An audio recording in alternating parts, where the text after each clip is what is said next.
Hi, my name's Calvin and I run a YouTube channel called Dad's Workshop where I take conventional lumber, 2x4s and 2x6s, etc., and make them into what I consider elegant furniture. Now, you know there's a lot of woodworkers on YouTube these days, some with zero experience and some with a ton of experience, master cabinet makers. Now, I'm an amateur, but I have done this for a number of years, so I do think I have a bit of experience.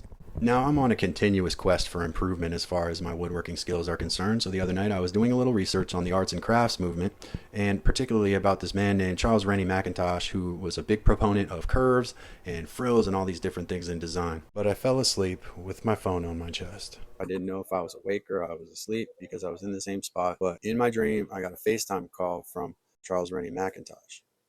All I remember was him saying something about too many straight lines and rubbish and all of that. So I woke up and read a little bit more about what I can do to add some curvature to my beds. So I went down the rabbit hole a little bit about the arts and crafts movement and specifically some of the designs of Charles Rennie McIntosh, and it turns out he was very talented. He also had some pretty wise things to say about naysayers and haters who rely on convention and past traditions to regulate every step that they take in their woodworking projects, which I have come into contact with. Now, I personally like to use traditional joinery whenever possible as a design element and functionally, and I also try to use hand tools as much as possible. That doesn't mean I always use them, but I try to use mostly hand tools and I try to use traditional joinery.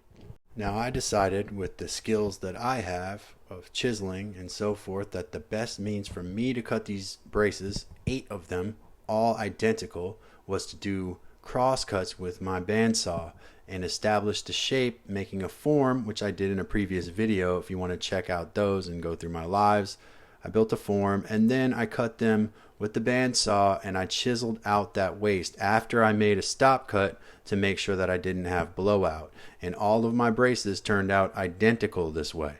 So I know a lot of people have their different means. There's 1,000 ways to skin a cat and so forth, but that's how I chose to do it. And then you can see I took these 8 curved braces and placed them back into the bed frame again. Shout out to Charles Rennie McIntosh for all his inspiration. I'm also enjoying what I love to do. There is still a lot of work that needs to be done to make sure that all those mortises are correct, but a wise woodworker once told me that you can't be afraid to go to sleep with work that you still have to do on a project. No beautiful project is finished in one day. Subscribe if we're on the same page.